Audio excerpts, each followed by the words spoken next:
مردين الراسة عشرة كبر ناسة مردين الراسة عشرة كبر ناسة مردين الراسة عشرة كبر ناسة مردين الراسة يزاغ بالفراسة طيارة الألوان. Le catéchisme, les leçons du catéchisme. Et alors là, les garçons en profitaient pour passer aux filles tous les petits papiers qu'ils voulaient, avec tous les rendez-vous qu'ils voulaient, etc., etc. C'était dans l'église, dans le lieu saint, que se perpétraient les phrases. Les phrases infantiles. Dieu est amour. Dieu est amour, évidemment, tu as raison. Dieu est amour, mais enfin, c'était là. Et alors, on racontait des histoires absolument épouvantables sur ces billets qui circulaient entre les garçons et les filles, les garçons qui donnaient rendez-vous aux filles, etc., etc. C'était cocasse. Mais c'était la réalité. Alors, ce qui fait que les filles entre elles ne parlaient pas de leur rencontre avec les garçons, et les garçons pharaons, eux, racontaient parfois, se vantaient parfois de leur rencontre avec les filles. C'était rigolo, c'était anodin, c'était banal. Mais je peux vous dire que l'école de garçons n'était pas l'école des filles. En revanche, cette école de garçons, dans cette école de garçons, il y a eu des enfants, comme on disait, des petits arabes, c'est-à-dire des Algériens.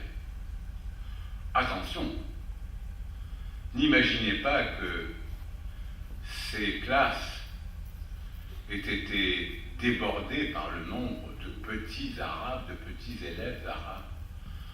Je peux vous dire que dans la classe où j'ai fait toutes mes études, ma classe de l'école primaire, chez M. Laviole, Serge Laviole, une espèce de brute, de vache épouvantable. Il y avait trois petits arabes. Il y avait le fils du marchand de tissus indigènes, Yahyaoui, qui était un mozabite, toujours bien mis, propre sur lui, anodin, mais bien. Il n'ouvrait pas la bouche, il était terrorisé par le maître. Il y avait Boule Noir, le Boule Noir, le dernier de la classe. Pourquoi le dernier de la classe? Parce qu'il vivait dans un bourbier. Il vivait dans... Un jour, je suis allé le voir chez lui. Et j'ai été épouvanté. Il habitait à la périphérie du village, pas loin de chez la protestante. Vous voyez, la protestante qui était à la périphérie du village, et puis Boule Noir qui était à côté, pas loin. Et il vivait dans une espèce de bourbier, avec couvert de pisé. Et quand j'arrive chez lui, il y avait la porte, il n'y avait pas de porte, il y avait une espèce de haie de tchouk, d'épines, et sa mère était à Poucton, devant le four, en train de faire cuire une kessra, un pain arabe. Et le premier geste qu'elle a fait, ça a été de m'en offrir. J'ai été touché, j'ai été ému. C'était la première kessra qu'elle me donnait. Et j'ai compris pourquoi il était le dernier de la classe. Il n'y avait rien, pas de table, rien pour écrire, rien pour travailler. Où aurait-il pu apprendre ses leçons? Où aurait-il pu faire ses devoirs? Où aurait-il pu faire ses punitions? Impossible. Rien, pas de place. Et à ce moment-là, j'ai eu une immense compassion pour Boule Noir. Il était malin, il était rusé, il était rigolo. mais il recevait des volées de coups de la part de l'instituteur.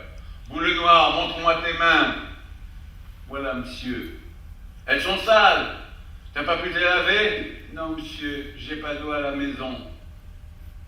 Il n'avait pas d'eau à la maison. Effectivement. Boule noire, t'as fait ta punition? Non, monsieur, j'ai pas pu parce qu'il a fallu aller garder les chèvres, il a fallu garder. Boule noire, tu seras au pain sec. Bien, monsieur, il n'y avait pas de pain sec. Et ainsi de suite. Je dois dire que la Viole a été un instituteur, un grand instituteur de la République, mais ça a été une vache finie, une discipline de fer. J'ai tout appris. L'orthographe, la grammaire, je les ai encore, hein, je les ai conservés. Je peux vous dire que je peux faire une dictée sans faute. Et quand mes enfants veulent des précisions sur un mot, papa ou grand-papa, comment ça s'écrit? Alors je leur dis, mais écoute, ça s'écrit comme ça, comme ça. Parce que j'ai appris de l'orthographe quand j'étais petit garçon, j'ai appris de la grammaire, j'ai appris les familles de mots, les homonymes, les synonymes, les antonymes, tout ce que vous voulez, les propositions principales, subordonnées, la nanana. Une formation exemplaire. Et quand l'année scolaire s'ouvrait, la Viole sortait 4 baguettes, une de jonc. Il l'avait appelée Aïcha. Une autre de bois, une espèce de gourdin. Celle-là, c'était Fatima. Après, il y en avait une troisième, un peu plus grosse, de bouse. Vous savez, un gros lourd. Là, c'était Khaïra. Et la quatrième, c'était une barre de fer. Directement. Oui. C'était Khaïra. C'était affreux. Et il battait les élèves qui ne faisaient pas leur devoir. Et il avait institué aussi, alors, ça c'était une nouveauté, une punition supplémentaire en dehors des lignes, des tu ne feras pas, je ne bavarderai pas en classe, tu ne bavarderas pas au 16 ans. Il avait institué une punition exemplaire, le pain sec. C'est-à-dire que le garçon, par exemple Lolo Benamou, qui savait que sa maman avait fait une magnifique tfina. C'est bon la tfina. Et en particulier, Madame Benamou la faisait très bien. Lolo, tu es au pain sec aujourd'hui. Mais monsieur, mais tu n'iras pas manger. Alors, toi, alors c'était Chouilem, tu iras voir Madame Benamou, lui dire que son fils est au pain sec, donc elle lui envoie un morceau de pain sec. Alors Madame Benamou, bien, alors elle envoyait quand même la sœur de Lolo avec une assiette de tfina, et la Viole arrivait. Ah Lolo, ta mère t'a envoyé une assiette de tfina, allez, donne-la-moi. À la poubelle. C'était du sadisme. Voilà. Pendant 5 ans, j'ai été soumis à cette discipline. J'ai été reçu aux bourses, au concours des bourses.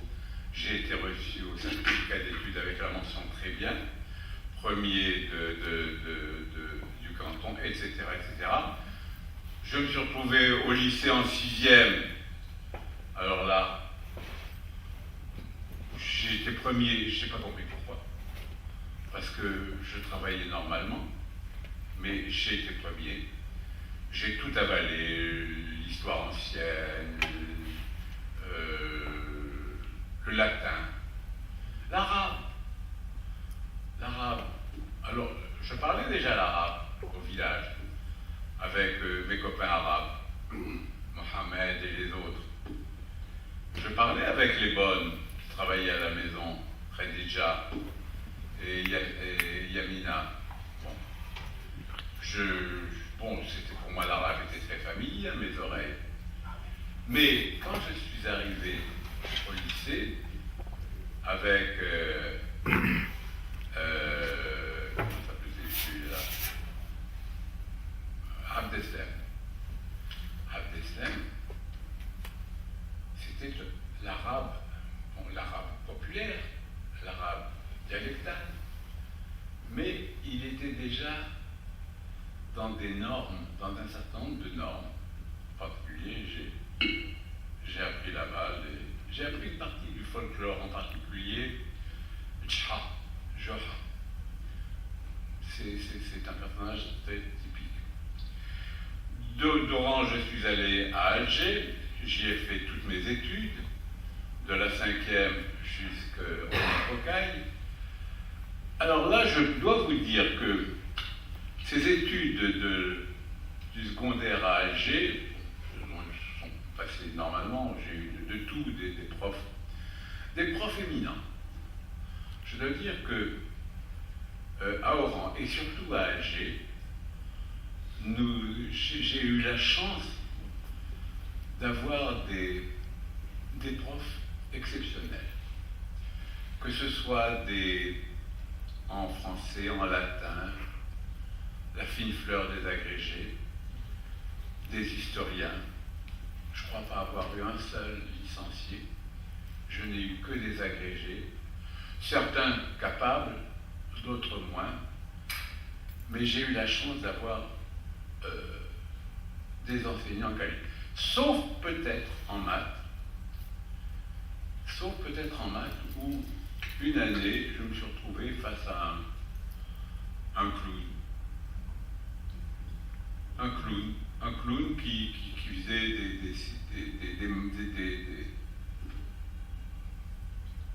des pitreries. Des pitreries pour pouvoir faire passer son enseignement. Moi, ça m'est resté à la surface. Et puis est arrivée la guerre. Alors là, à partir de la guerre, les choses ont commencé de changer. Les choses ont commencé de changer parce que d'abord, les profs mâles, hommes, que nous avions au lycée, ont été mobilisés.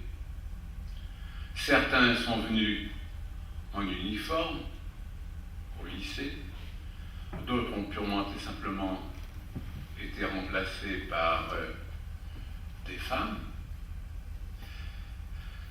Mais enfin, ça se tenait jusqu'à la rentrée de 1940. Bon, moi j'ai passé mon bac normalement en juin 40. Je dois dire que je l'ai passé dans un climat épouvantable.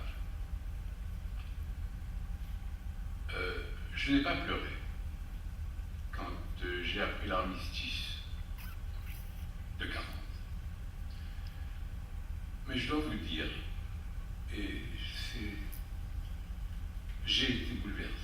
J'étais seul à la maison avec mes frères, avec ma grand-mère. Mes parents étaient allés aider un de mes frères qui était à la clinique, il est opéré. Je ne m'attendais pas à voir l'armée française battue à ce point. Je n'imaginais pas la France, que les généraux français demanderaient l'armistice. Et sur le coup de midi et demi, quand Radio Alger a diffusé le message de Pétain, il demandait l'armistice. Je me suis levé, c'était le premier jour du bac. Je me suis levé de la table de la salle à manger, et je me suis mis à crier au balcon, très fort, j'ai honte d'être français. C'était horrible, mesdames, messieurs. J'ai eu l'impression que tout s'effondrait autour